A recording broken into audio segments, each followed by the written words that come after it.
We're seeing a picture of our good friend Phil Haney, who is a former Homeland Security officer who has written an expose along with Art Moore, See Something, Say Nothing from WND.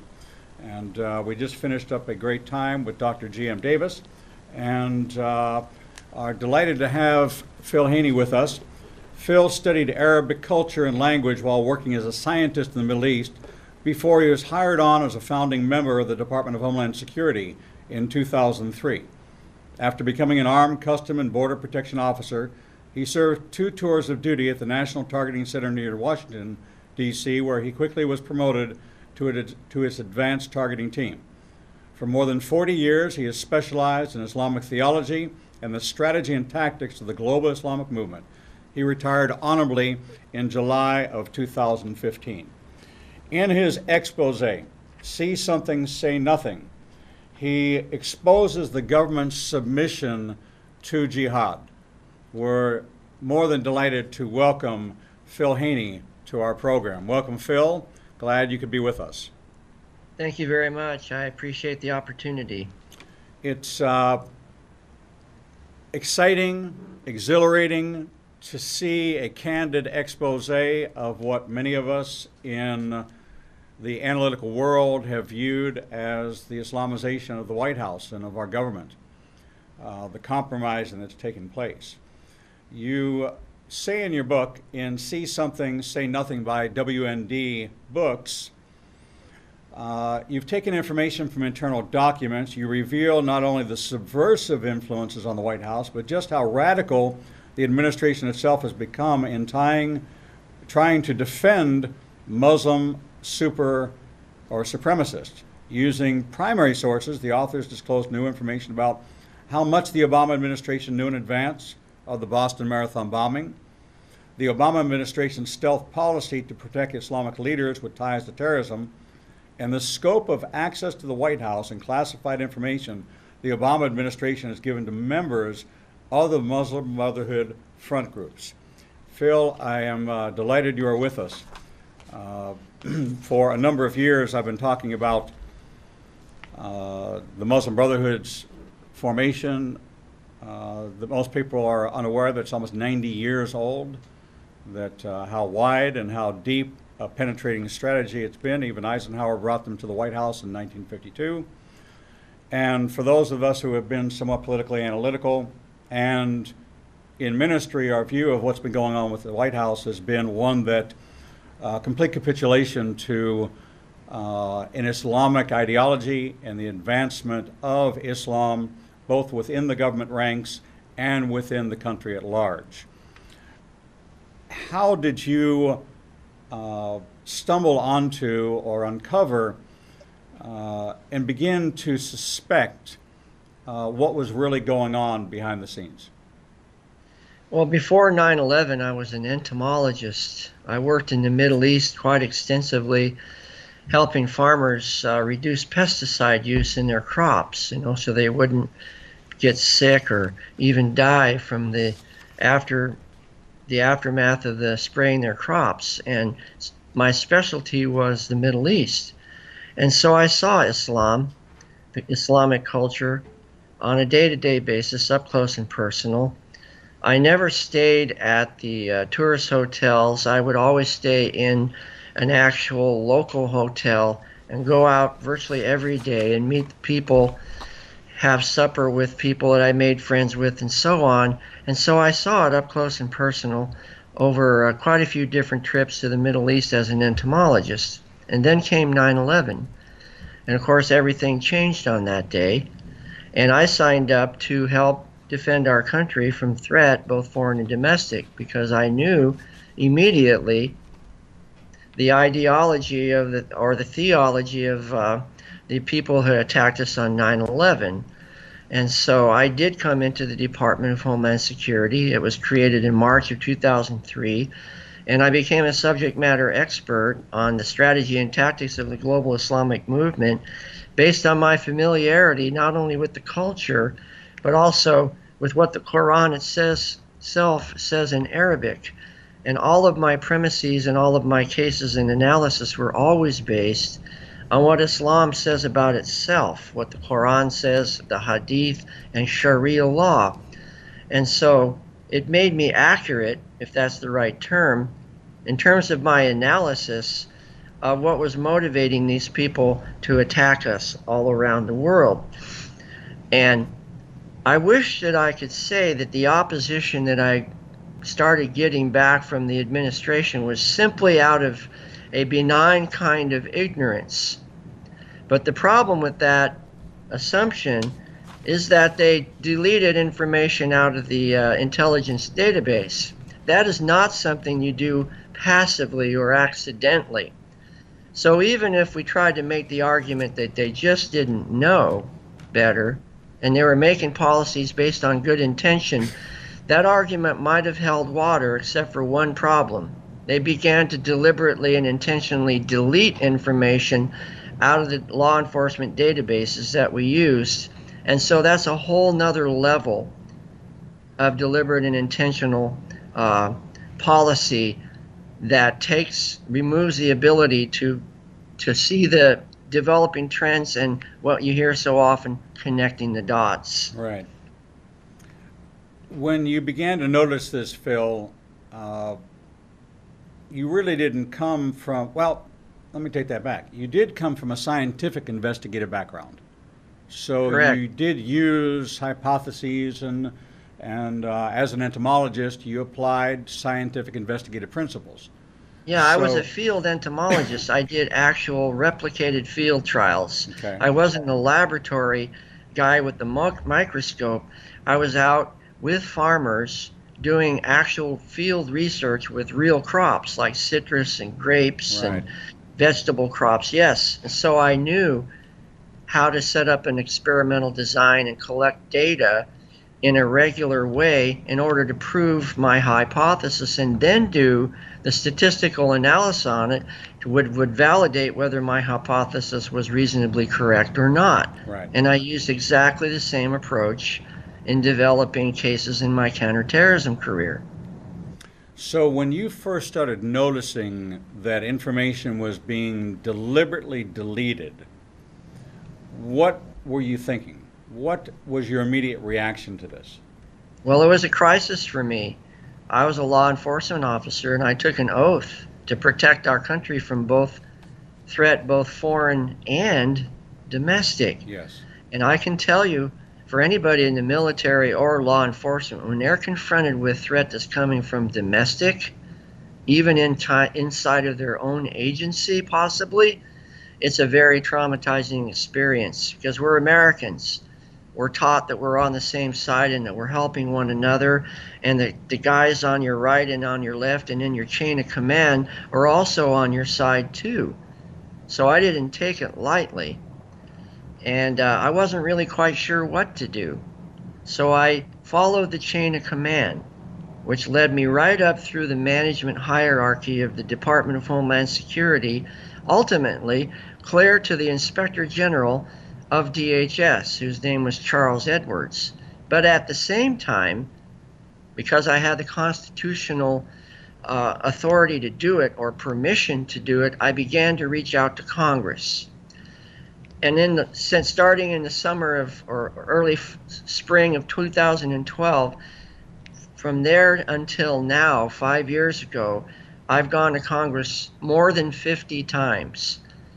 And in every case, I would show them the information that I had, some of it, law enforcement sensitive or above, and tell them, this is the nature of the threat we're facing.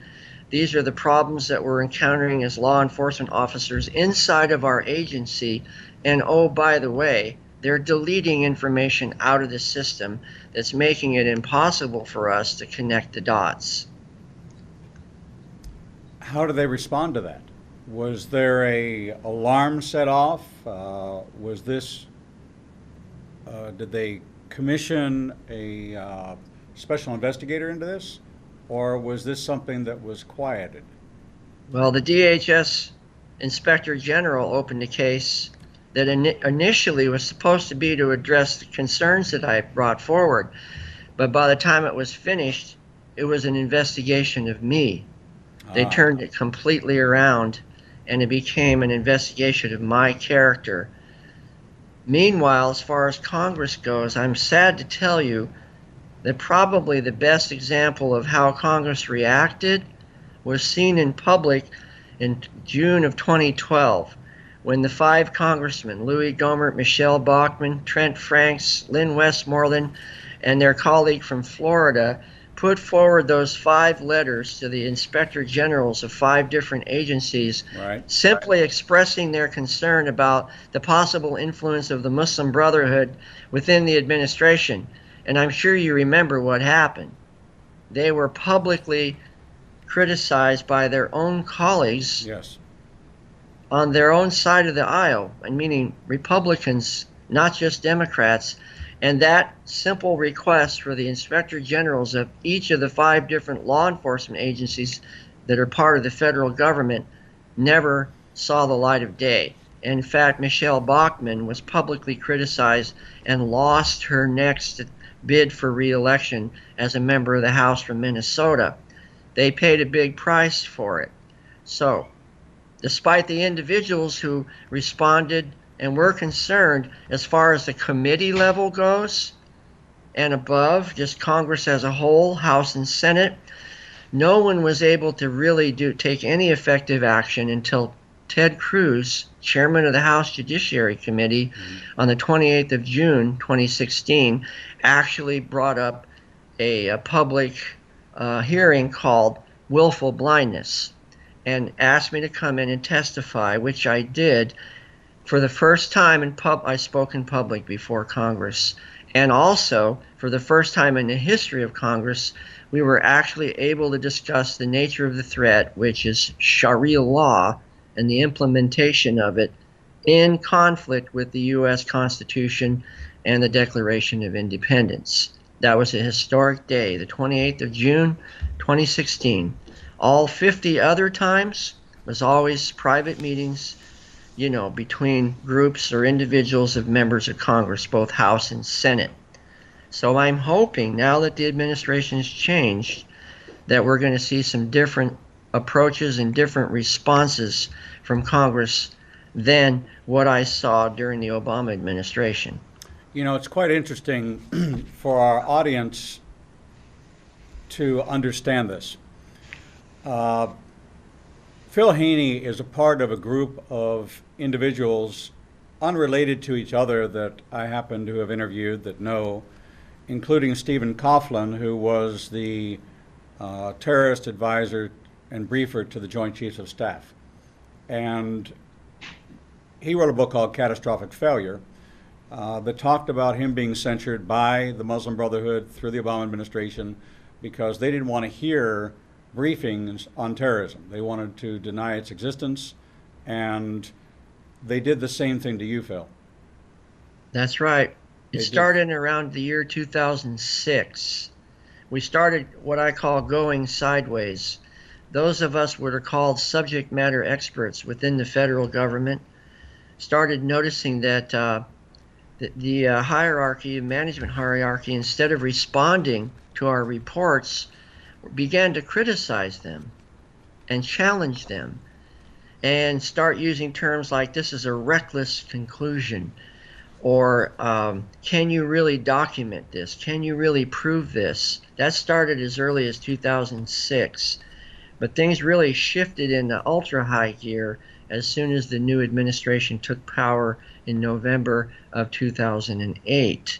Then those of us that were in the subject matter expertise fields in various agencies across the spectrum of the government, FBI, DOD, DHS, Joint Staff, and so on, they came after us methodically, one after the other, and pushed us out of the arenas that we were operating in.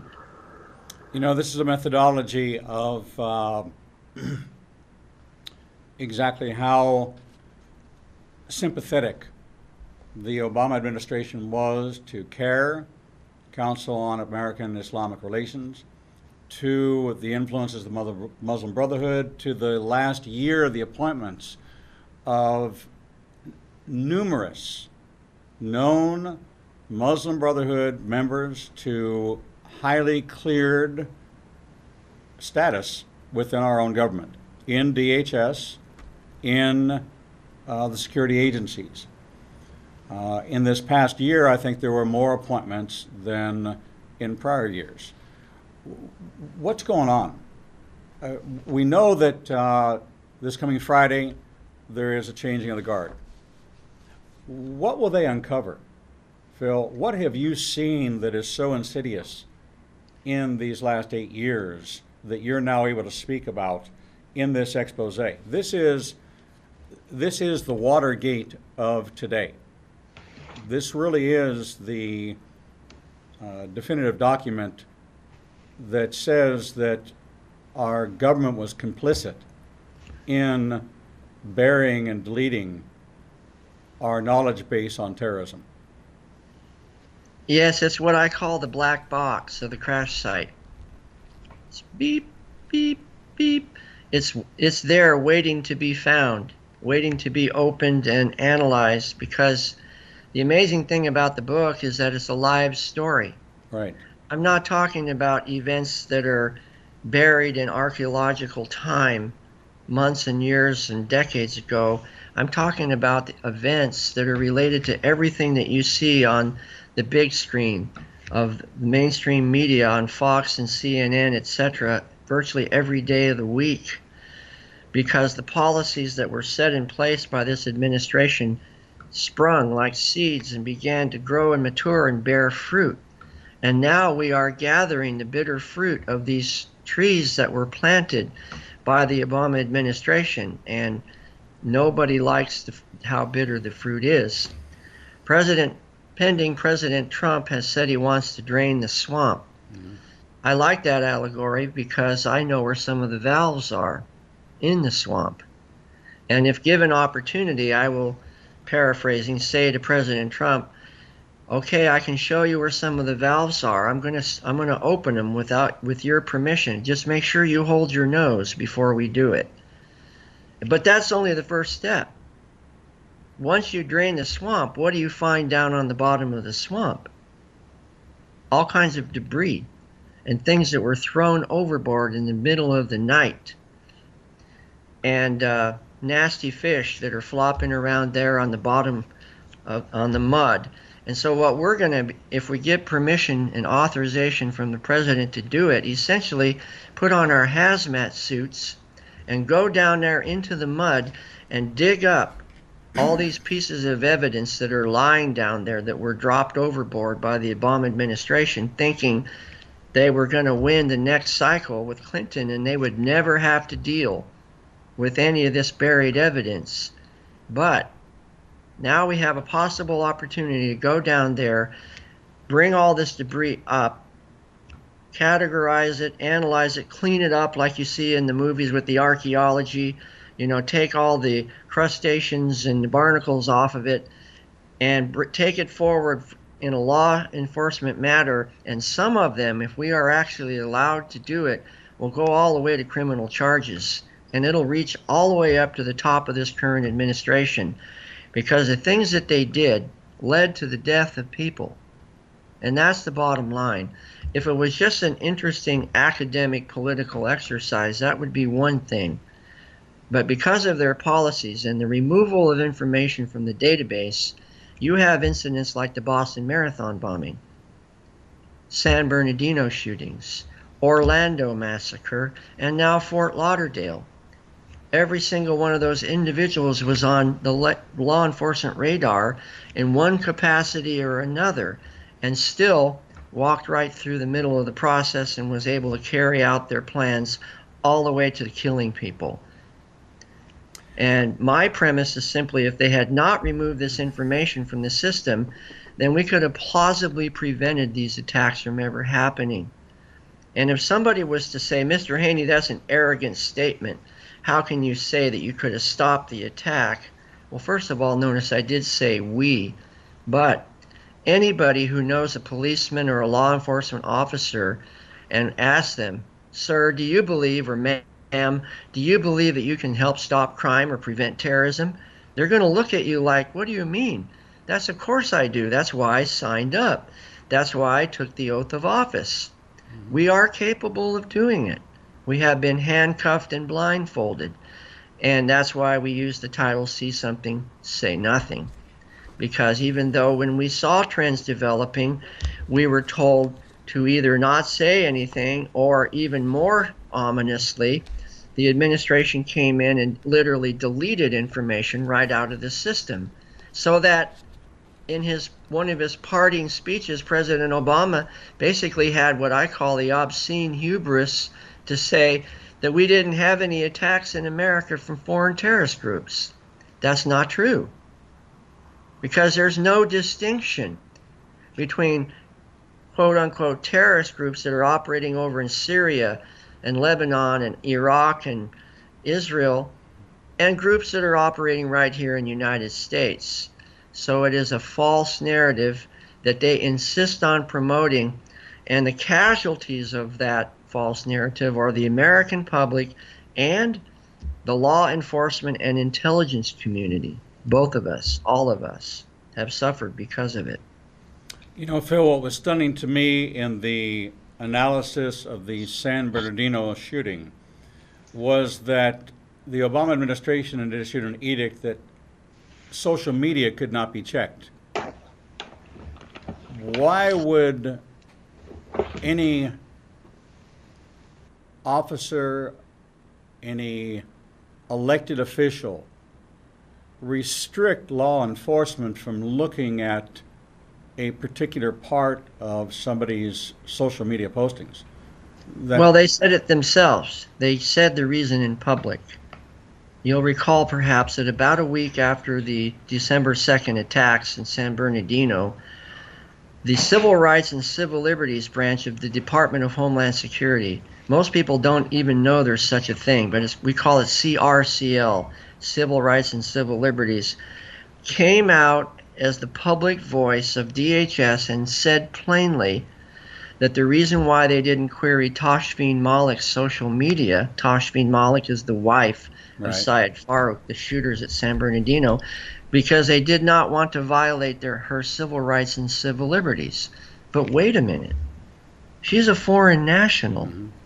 She wasn't an American citizen. And in the old days, I say the original early days of DHS, that's exactly what we did do. We would query social media. Of course, it wasn't as developed back then as it is now, but nonetheless, it still existed. And we could also look in the computer, both phone and computer, for evidence connecting the dots of a reason why perhaps we should not allow this individual to come into the country. And if they had done that with Tashfeen Malik, she would have never been issued a visa, because she was plainly affiliated with groups that we consider terrorist organizations. And so there's a major disconnect right there. Right. This civil rights, civil liberties internal watchdog organization is charged with the protecting of the citizens of the United States.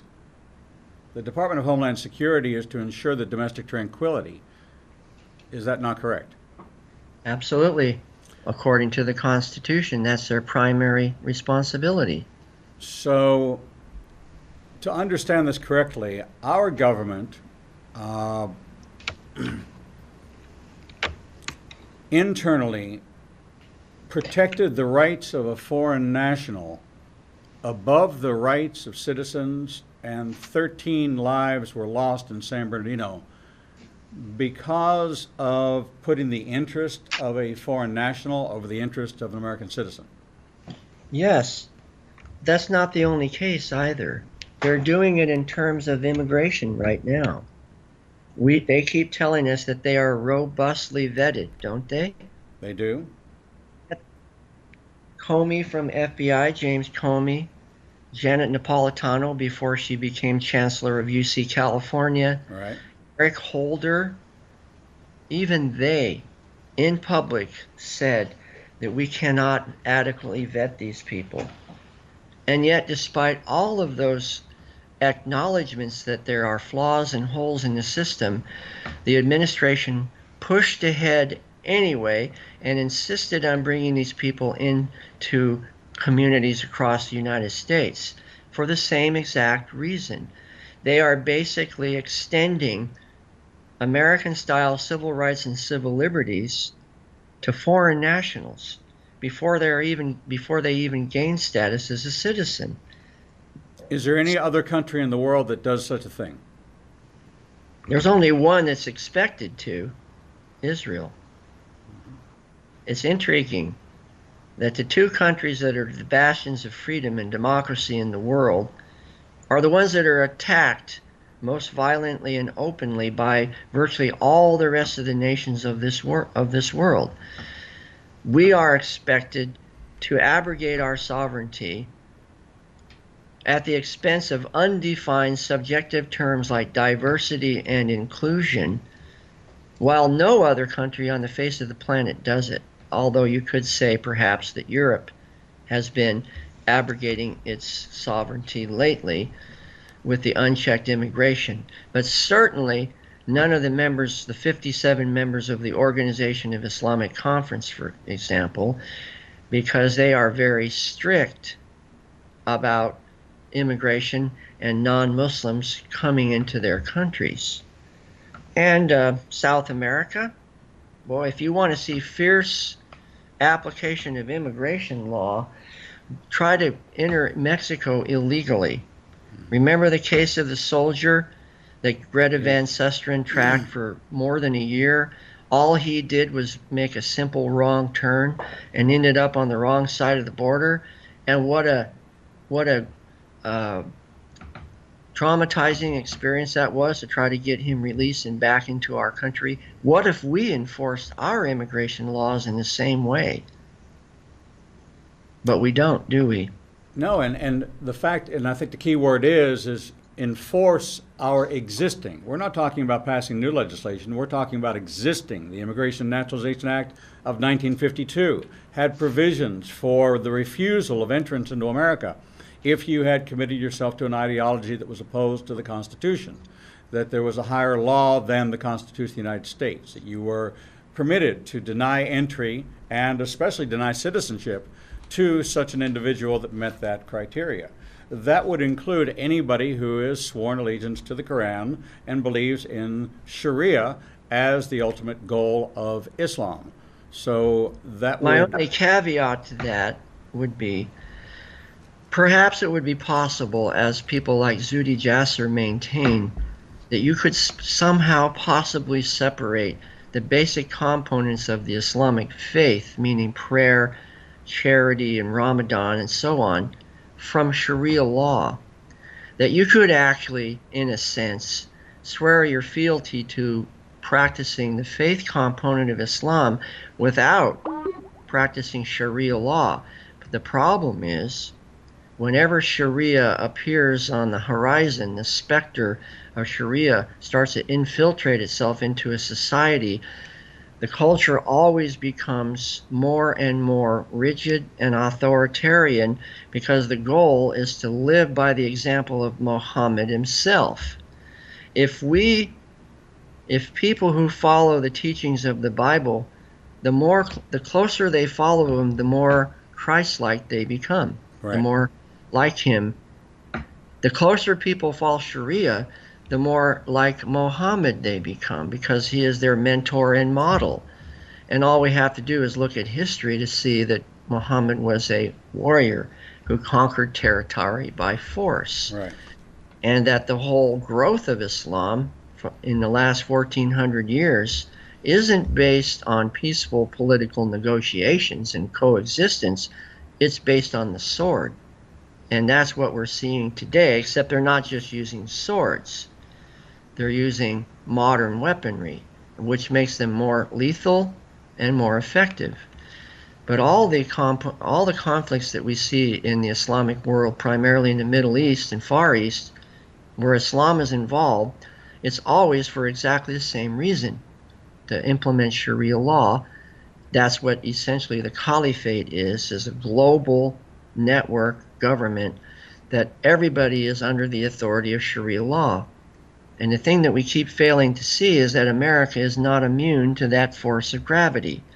That groups like the Muslim Brotherhood state plainly that that's their long-term goal, is to implement Sharia law into the fabric of the American culture. After all, the Muslim Brotherhood's motto is that the Quran is our constitution. And there you have the point of conflict.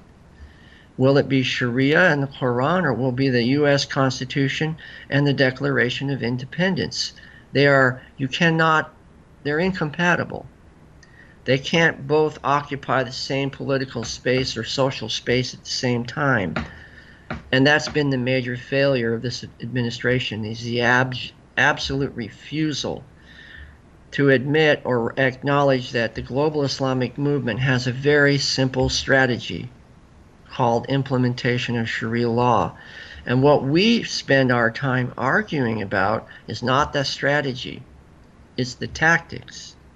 What we call terrorism, jihad attacks, violent extremism, are all simply tactics, a kaleidoscope of tactics designed to achieve the overriding goal of Sharia law, because they consider Sharia law to be superior to all forms of man-made government. And it's really not that complicated if you can see it the way they see it. And then kind of everything tends to fall in place. Oh, I see why they're creating these organizations like the Assembly of Muslim Jurists of America to promote Sharia law within the Islamic community in the United States, which is illegal. And yet that organization has been operating openly the entire time of this administration. So those are the kind of things that we're going to have the courage and the honesty to address without being bogged down in false claims of racism, bias, discrimination, and Islamophobia. No, we're talking about maintaining the safety of our country based on the strongest wall of all, which is the U.S. Constitution itself. Right. There's two things that are quite astounding to me.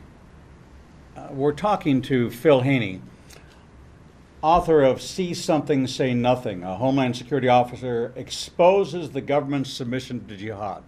I want to encourage those who are watching right now to go to our website, ianbn.com, and click on Books and Media and order this book immediately.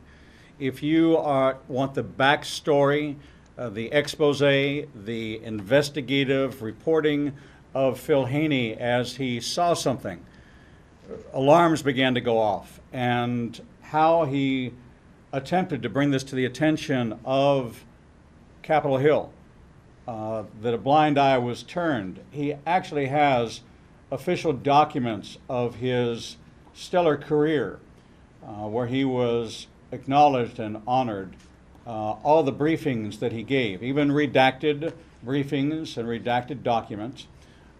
This is a well-documented expose, a well-documented blowing the lid off of what I've been talking to you about for the last 10 years, is about the not creeping Sharia, because it's not creeping, it's already here. It's already been infiltrated in our government. And as we look across America since 9/11, that the amount of mosques in America have doubled. But yet there, even in our state here in Alabama, in Montgomery, a beautiful new mosque going up, and there are not but a handful of Muslims in the entire community. The funding that's coming from overseas into America to support the expected growth of Islam is staggering.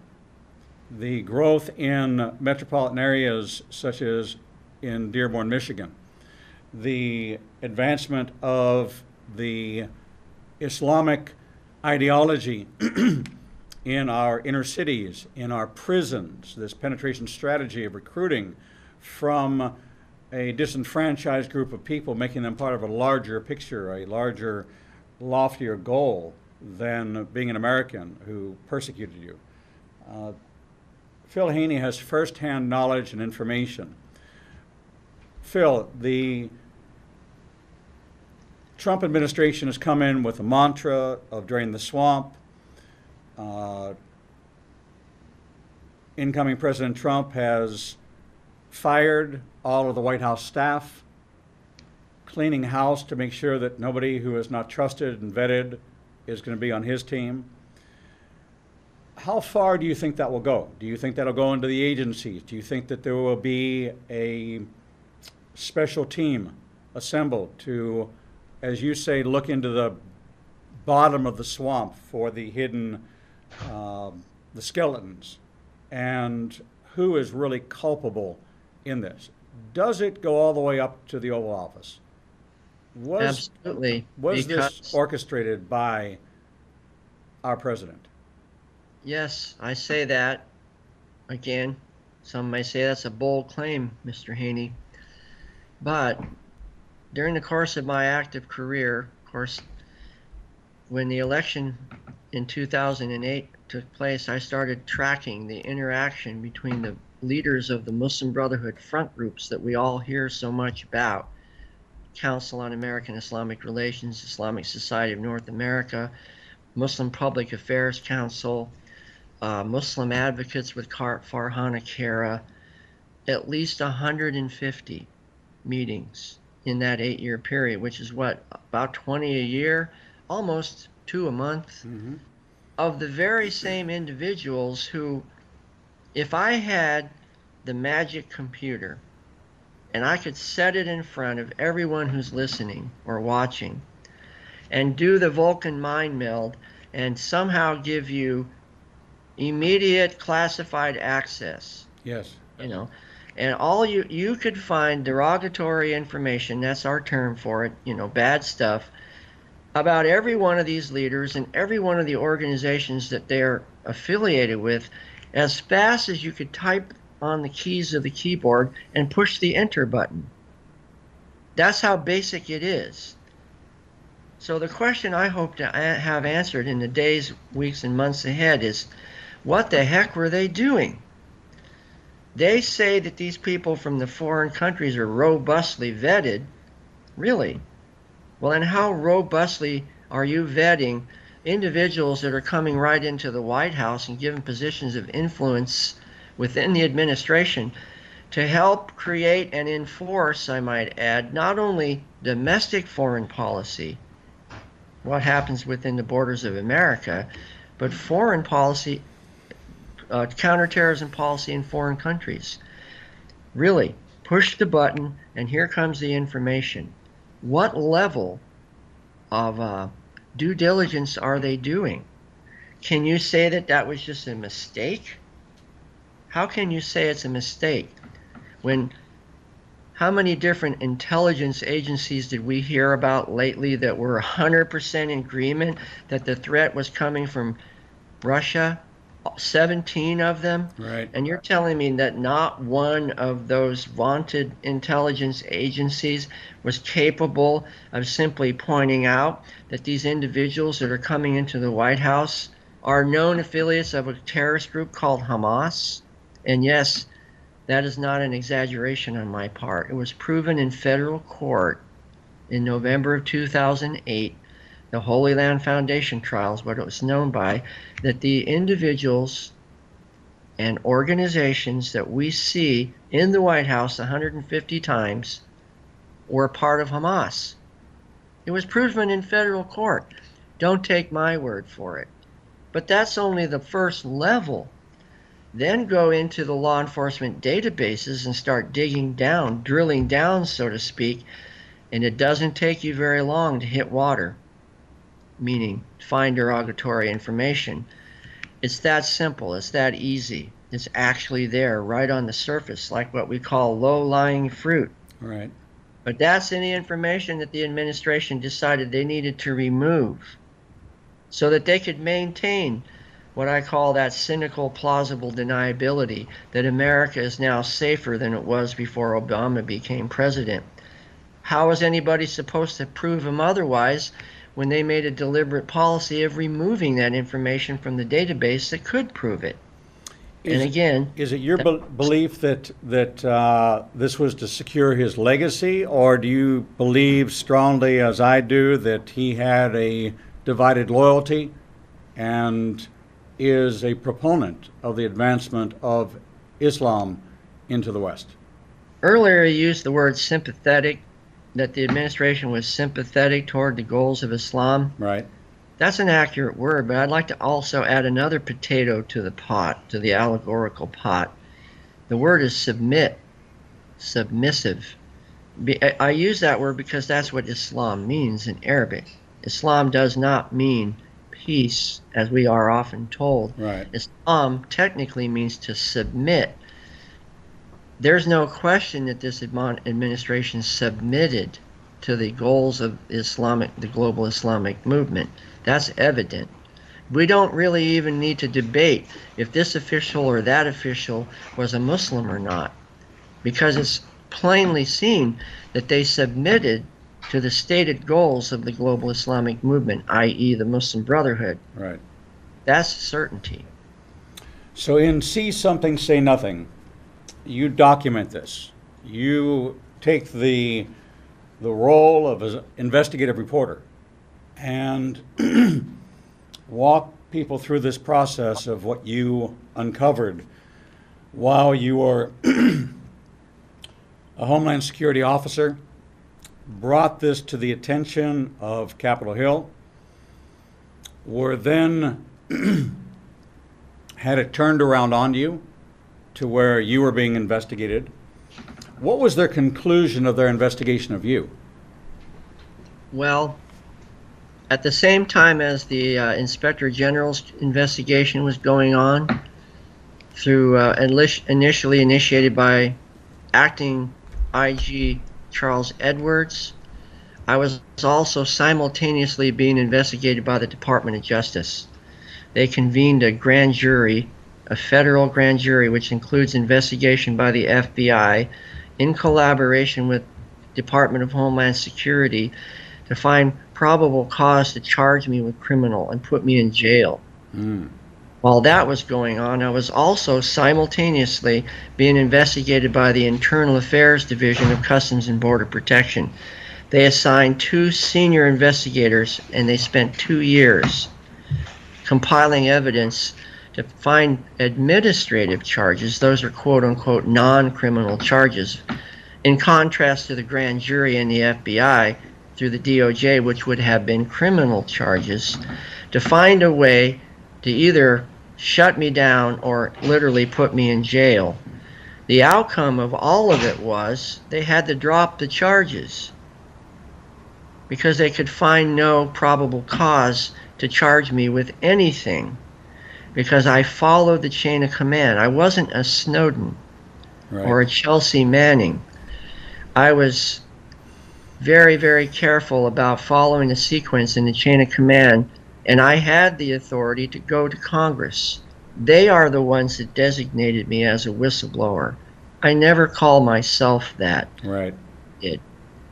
And they kept asking me. Michelle Bachmann was the very first person in Congress that I spoke to face, and that set off a sequence of events that lasted actually up until now. I'm still going to Congress even now. But I followed the chain of command. I followed the constitutional structure. I never spoke publicly about any of my concerns. I went through the process, which, by the way, is full of holes. And I told Congress in one of the few humorous moments along this whole ordeal that one thing that I've learned about this whole process is there is no process. And that's one thing I hope I can help address as a person with this experience, is to set down a defined pathway, a safe pathway in the future for people who become whistleblowers to literally come and lay information down in front of a group, a committee, let's call it a whistleblower commission, that will allow them to investigate the information and assure the person that brings it forward that he will not suffer adverse action. That's what we call it, adverse action, yes. Like getting fired or put in jail and stuff like that. That's why I say I retired honorably. It's not a boast. It's actually a very significant phrase. Absolutely. Because retire honorably, what would have happened if I had not followed precisely to the letter the vague pathway that now exists? I would have been fired, put in jail, and I would not have been able to retire honorably. That's correct. That's why it's so important. Yes. So We're just about out of time, Phil. It has been a delight to have you on the program. I want to read from See Something, Say Nothing and point out that the foreword by Michelle Bachmann herself. And this is the final paragraph of her foreword. I thank God for this nation. I thank God for patriots like Philip, a federal, excuse me, a federal employee who risked much during his exemplary career to keep you and me safe from terrorists. Philip Haney is a national treasure. His discoveries deserve the thanks, respect, admiration, and appreciation of every American citizen. As a civilian and a former member of the United States Congress, I say thank you, Philip Haney, for risking your all to keep our nation safe. You've demonstrated courage under fire. U.S. Representative Michelle Bachmann, former member of the United States Congress and the House Select Committee on Intelligence. This is the validation from a congresswoman, the support of documentation, of suspicion, supported by evidence, of the government's submission to jihad at the highest level. This is not a conspiracy theory. This is, in fact, a conspiracy. Phil Haney, thank you so much. Thank you, WND Books, for sending Phil to us. I hope that when we get the signal issue, we can get a video with you and have you back on. I'd like to kind of stay in touch with you periodically, if I may, and get updates as to how this is progressing as you are free to speak about this on television. I'd like to bring the American public right down in the drained swamp, literally like with a handheld camera, and like one of those shows where they're looking for treasure, Right. so to speak, and let people watch this process unfold, because the American people deserve to know what's buried down there in the swamp. And if I have any say in it, I'll be part of that process going forward. Wonderful. Phil, well, we want to offer to you this platform here at Revealing the Truth to bring that story on an incremental basis as you see fit. I'm saying to you and to our audience, we would love to be that vehicle to follow you along, to keep track of the progress you are making on this, and to give you the platform to speak to this audience on a regular basis. So let's you and I offline keep in touch with each other and keep each other posted and bring you back on as you are developing this process and making progress towards the goal of really uncovering the truth behind what happened during these last 8 years in the White House. Phil Haney, thank you so much for being with us.